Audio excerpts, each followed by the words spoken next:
because if it's croc, Yeah. cat, penguin, it's a zoo. Oh!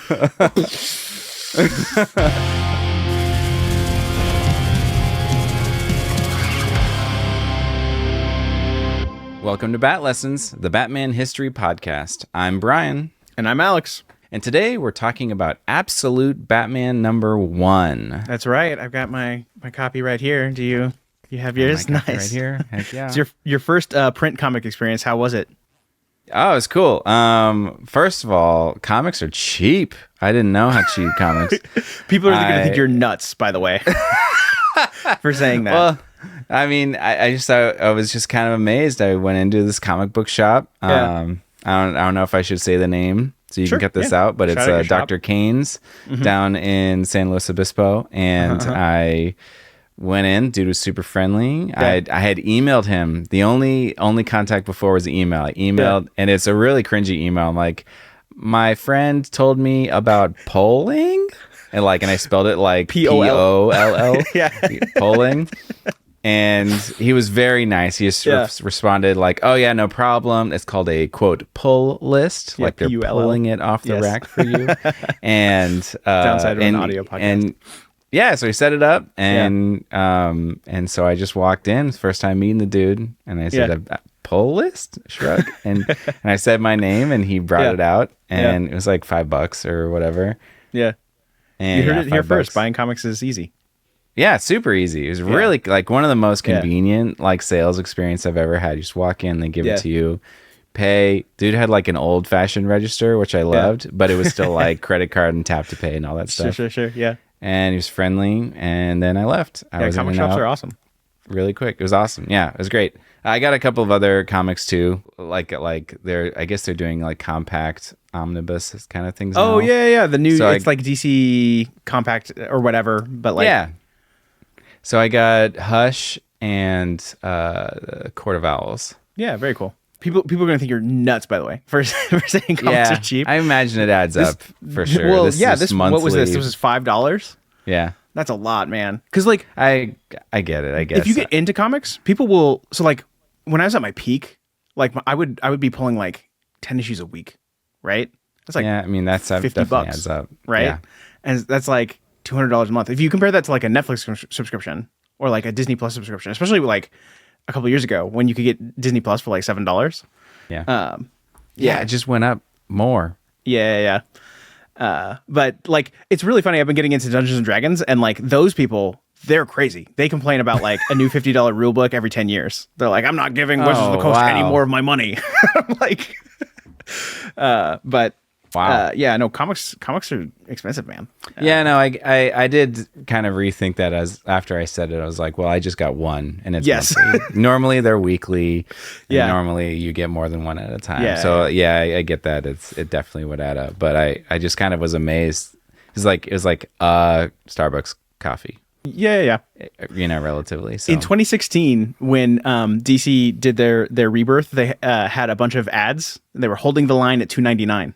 So about the time I was getting into comic books, they were $3. Now they're $5 usually, $4 or $5. Is And it sometimes because for oversized issues, Marvel especially will do $6. So are you saying that's because they were ad supported, and since then they've pulled ads out? No, they always or- have ads. In fact, that was the thing I wanted to talk about on this issue. Is that they don't have? We can talk about it now.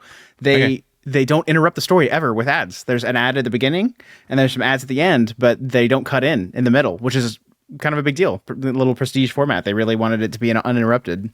It's really cool. Yeah, it is cool. I mean, do you think that's something they just did for the first issue, or do you think they'll stick with it? Do you think that's Probably just the first issue. Scott Snyder put his foot down? No, I don't know if Scott Snyder can put his foot down. I don't know. I don't know how that works. Here's the other thing, though, is that a lot of times comics are house ads. You get the sense that there's not a lot of interest. There will be ads every few pages because they got to subsidize, but there's only a couple companies left that even bother. But I think we should say from here at this point forward, this is going to be a spoiler full episode. So if you did not read Absolute Batman #1, add us to your watch later list. Come back, turn off the video. Do you have a spoiler-free review? Thumbs up, thumbs down? Yeah, thumbs up. Okay. Yeah, Go for go sure. buy it. Come back. Listen.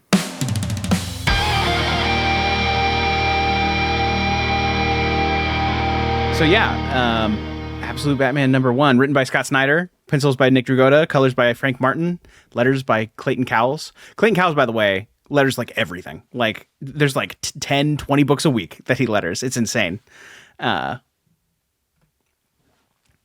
So we open up, we start with flashback to a school field trip, and we cut back and forth to this throughout the book. Bruce is a child. They're at the Gotham Zoo, and he's checking out an ad for I don't know how to pronounce this. Chiroptera habitat.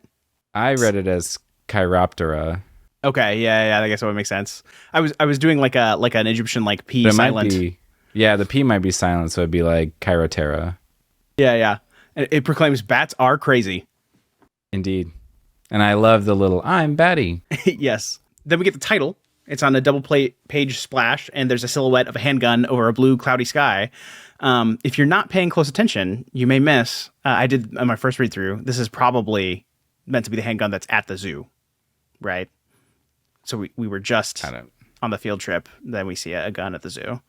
Very foreboding. So that part 1 of 5, does that mean Absolute Batman?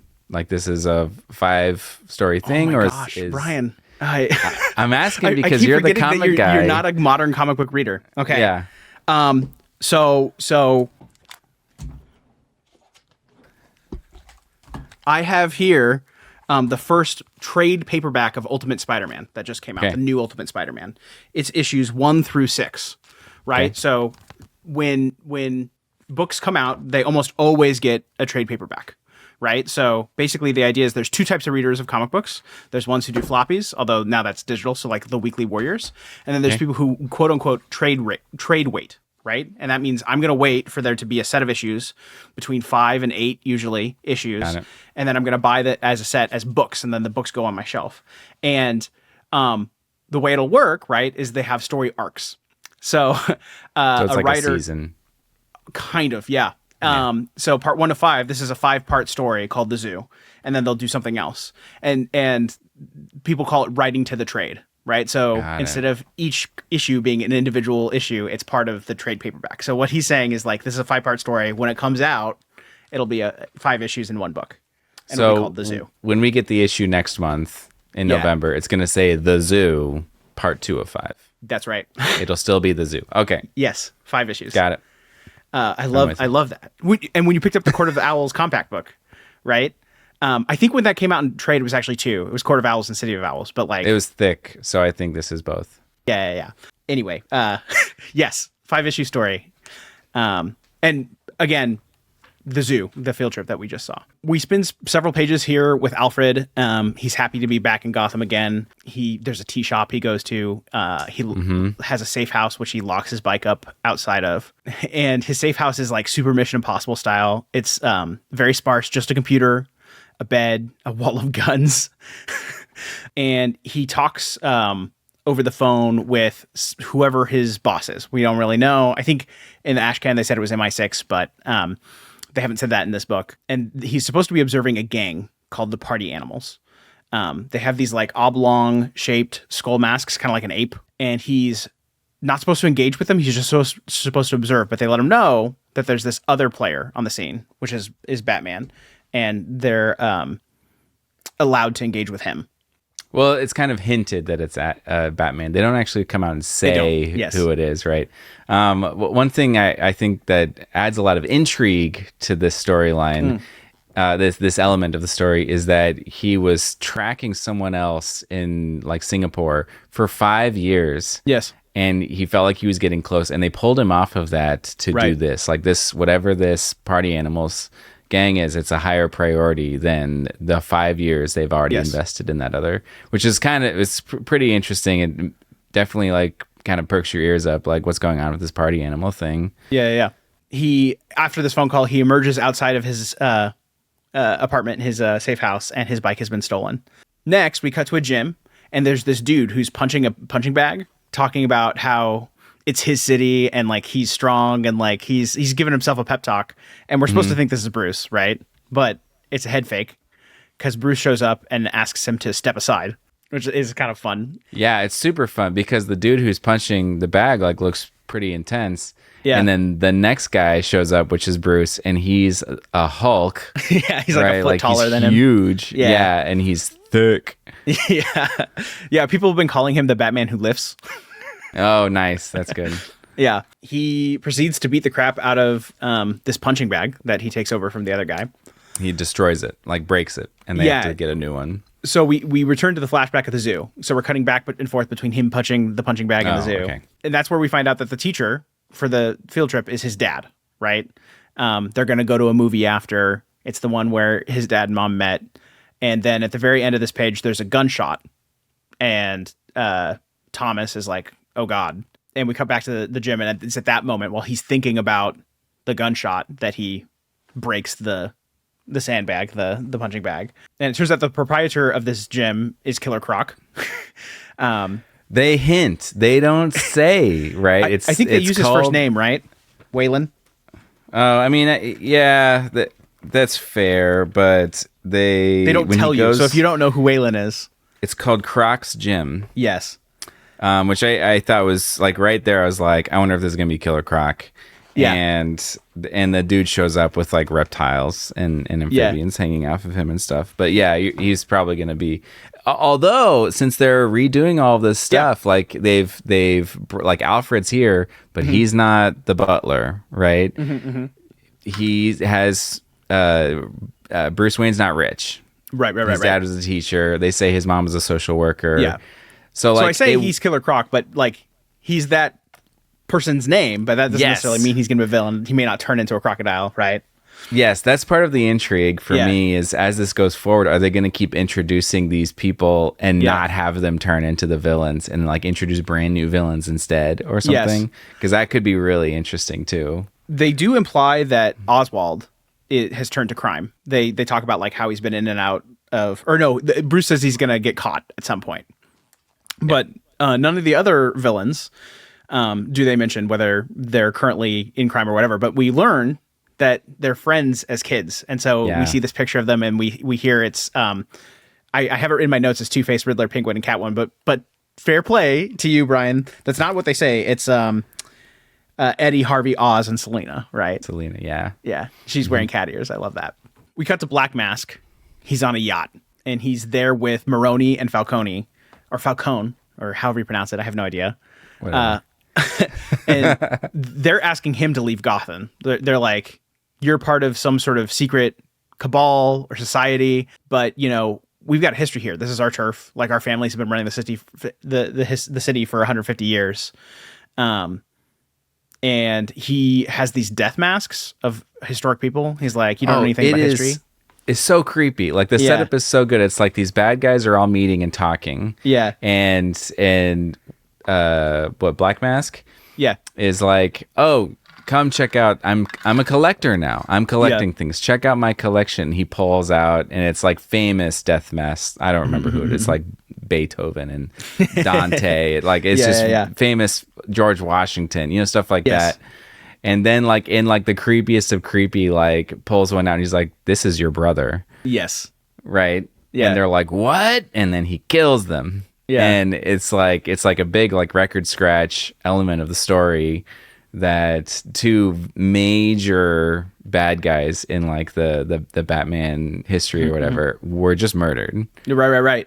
I think it's like, not to skip ahead a little bit or too much, but like I think this is definitely Scott Snyder saying we're not doing like the mobsters. We're not doing the sort of romanticized version of like organized crime and like property crime, like the Bill Finger contracts and like mass holdups, right? A lot of the violence that is spoken about throughout the issue is random violence, right? Senseless, yeah. Yes. And like they at one point say that there's 9 people who were brutally slaughtered, butchering citizens at random, 32 burned alive in a daycare, right? Like it's very like, whoa, they're trying to make it sort of a different crime. It's like brutal too, because like they burned down a daycare. Like the 32 aren't the staff. Right. Yeah. Right. Like and they like kind of give some graphic detail, not like overly graphic, but they they give a few moments of graphic detail to be like, these guys are like really, really messed up.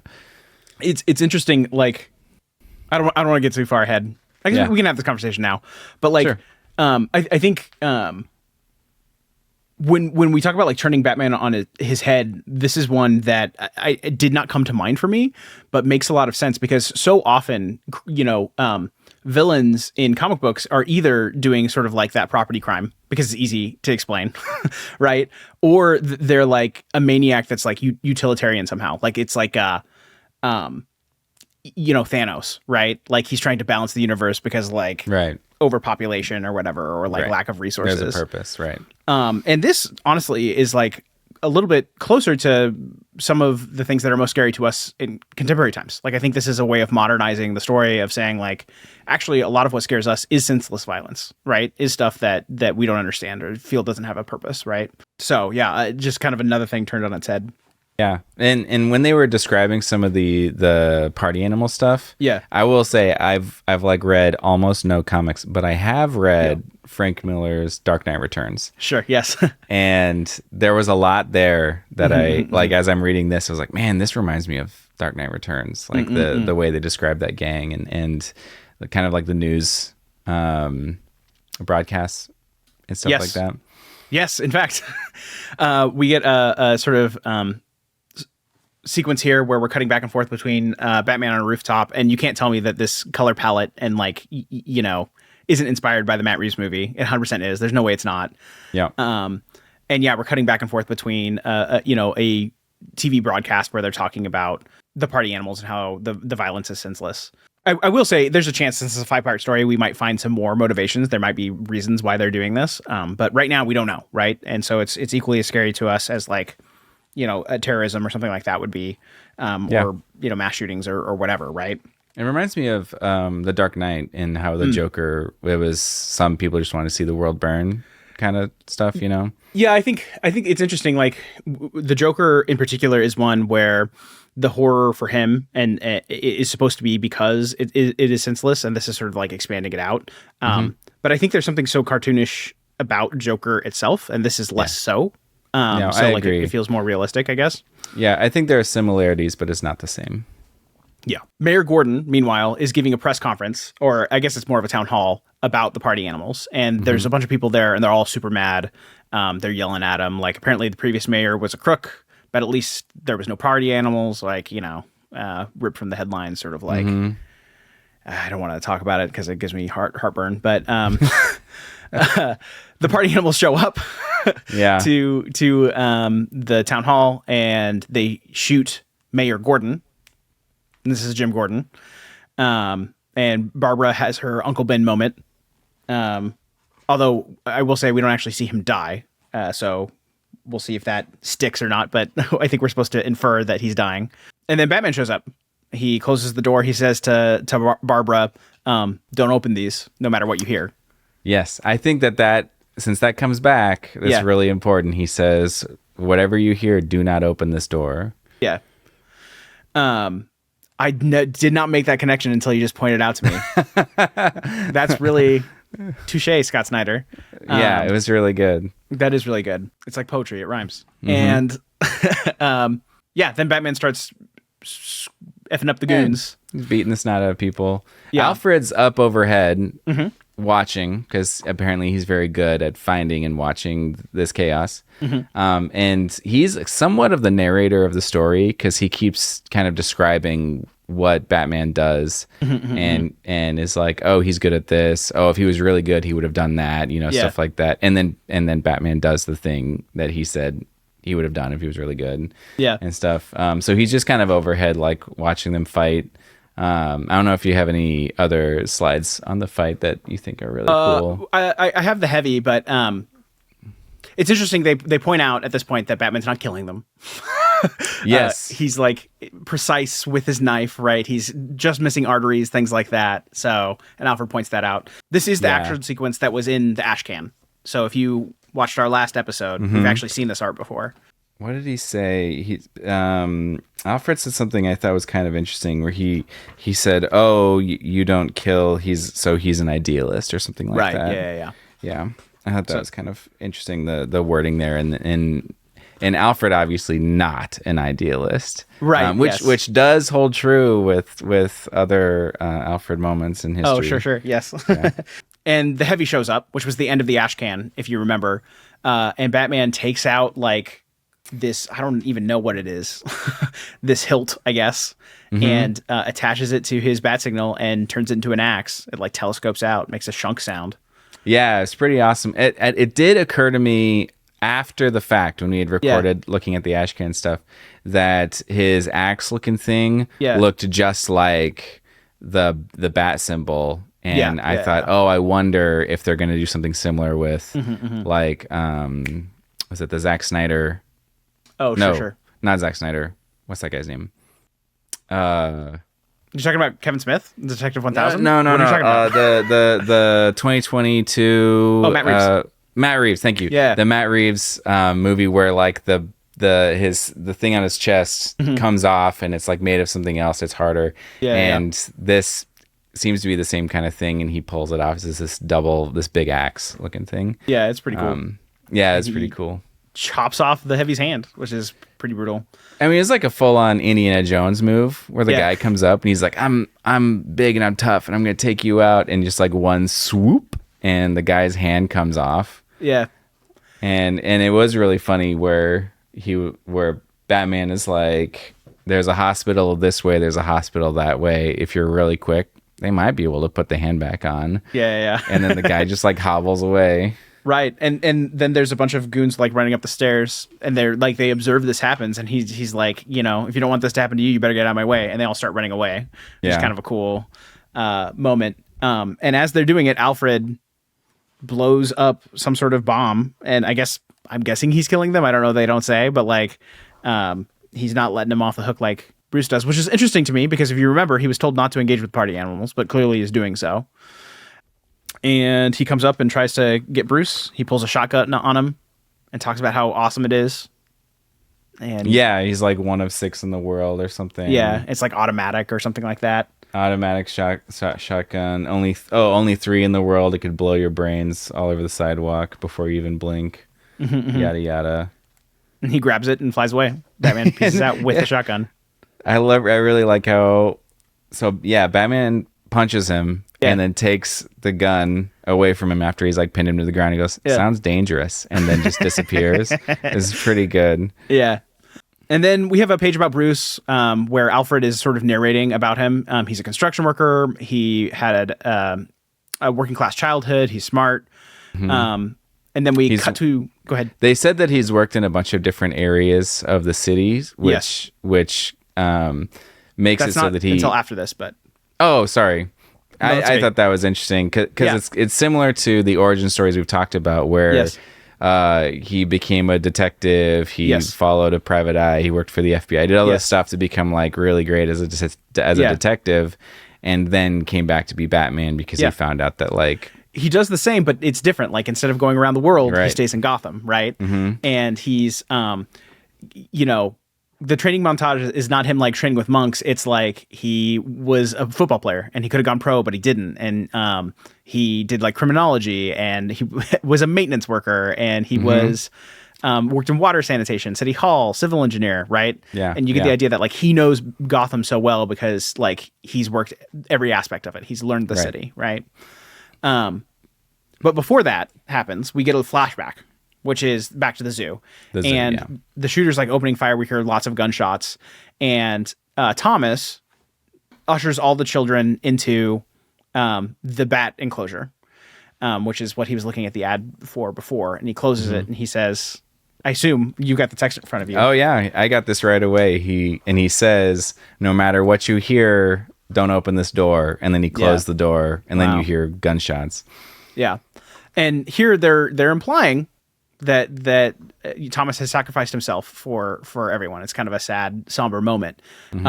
I will say, in the page before this, Alfred is narrating, and he says that his dad is a teacher, not was a teacher, and we don't see him explicitly die. It's off panel. So yeah, interesting. Yeah, very, very interesting. And then they reveal that his mom is still alive. Yes. Yeah. Alfred continues narrating. We're learning more and more about Bruce as he's like walking through the city, and he goes to his mom's house. We find out she's still alive. She's actually one of the people that was at the town hall. So when everyone's yelling at Mayor Gordon, she sort of speaks up and like calls for unity and like trust in Gordon or whatever before the firing opens up. I think this is one of the weak moments for me because she's like, "Oh, you kept me waiting," and he's like, "Oh, I went to the zoo. I heard about the shooting yesterday," right? So he hasn't spoken to his mother, who was there since this shooting happened, and they're just nonchalant, like in passing, like, "Oh, it's good to see you," you know, like as if they weren't through this like horrific event where you watch the mayor get shot, right? And this like rampaging gang. I think that it breaks the verisimilitude a little bit. But this is also the moment where we realize that Alfred, has been following. We see him watching them across the street. Right. That's what I was going to say. Is there is like kind of that undercurrent like bass sound of dread that like Alfred, the hitman, essentially knows who Batman really is and who his mother is, and presumably who his weak spot is. This is kind of interesting though, because you said that they don't confirm that Thomas Wayne is dead, because he said he is a teacher, right? Explicitly say. But why did Bruce go to the zoo? I mean, it's a traumatic event. If you were at a shooting, even if your dad doesn't die, I think we're supposed to think he's dead, right? I'm not saying that he isn't, but if they wanted to do a head fake, they've left it open such that they I mean, it's a really good point, because I'm doing the double look at the text here, and he just says I swung by the zoo. He doesn't say like I dropped flowers at the grave, or he didn't like say what he did. It just kind of is implied there, because he swung by the zoo and he's holding a flower. Yes. Like, and the Alfred text before the zoo is, you hide your tracks well, but it's easy when you're no one. Just some guy, 24 years old. Mom is a social worker. Dad is a teacher. Yeah. Right. Interesting. So, we'll see. Really that might just be because we haven't seen him die in the next page yet. Right. Yeah. I don't know. I mean, we'll have to see. We'll find out probably in a month. Who knows? Indeed. But that's intriguing for sure. So then we cut to Bruce. He's at a sort of makeshift bat cave, right? It's a hideout at the top of an unfinished skyscraper. Alfred continues to narrate and says like, oh no, he's not narrating in this. He points out when he shows up that it's clever that Bruce is hiding out here. And he's saying it out loud, like he's sneaking up on him, like, pretty smart, mate. Hiding out in the tops of these buildings. And Bruce, I think, not expecting it. At least it seems like maybe he's not expecting it. But basically they there's not really a fight. Batman uses it's interesting. He doesn't have his cowl on the page before, and then all of a sudden he has it on, so he's in the full Batman suit. Maybe he just pulled it over. And he uses Alfred's own shotgun against him, shoots him in the face. But it's been modified to be non-lethal. Yeah, and Alfred's really pissed about it. Yeah. Oh, resents. He's pissed. And then Batman takes the motorcycle. I don't know if you caught this. Yes, I caught this. This is Alfred's motorcycle. So he stole Alfred's motorcycles, which implies that he was tracking Alfred before Alfred was even assigned to track him. In fact, the dialogue, what does he say? He says, the roar of my own damn bike. Forth, his voice, as he tells me, quote, you're not the only one who follows people. So, he knew Alfred was in town. He took his bike, which is just kind of crazy. And then he drives it off the side of the skyscraper, which is supposedly 1,000 feet up. Yeah, so we didn't say this earlier. We got really close, but I did think the detail was interesting where Alfred says, kind of like connecting the dots. Bruce has been working in all these different areas. He knows how the city works. He knows how construction works, all this stuff. So hiding in the top stories makes sense because they're owned by rich people, oligarchs, whatever, people who buy those and keep them empty. And there's no security, no one checks on him. So it's a great spot that only those that know about could use, and he's one of the people who knows. Indeed. But so then he stole the motorcycle and he drove it off the building, and Alfred says, Where the hell is he going to land? Yeah. And I love that. We cut back to the ad. Bats are crazy. Yeah. I'm Batty. And then, we get this double page splash of him on the motorcycle in front of the moon. And that's Absolute Batman #1. We already talked about the epilogue a little bit. Previously, Alfred had been tracking someone who was all over the world. It's interesting, the way they describe him, it is very much like Bruce. It's a very rich person, right? He was studying under Henry Ducard, which is one of the people that Bruce in the proper universe. I didn't catch that. Yeah, nice. Studies under and kills Henry Ducard afterwards. Okay. He studied under the League of Assassins, which is someone who Bruce studied under and then killed them all, right? Yeah, so it's like kind of a cracked mirror version of Bruce. Right. Well, he says he trained with the League of Assassins and then killed them all. Yes. Yeah. Which Bruce did not kill them all, but he trained under them, right? So he's taking the same track. So instead of all over Gotham, he's all over the world, right?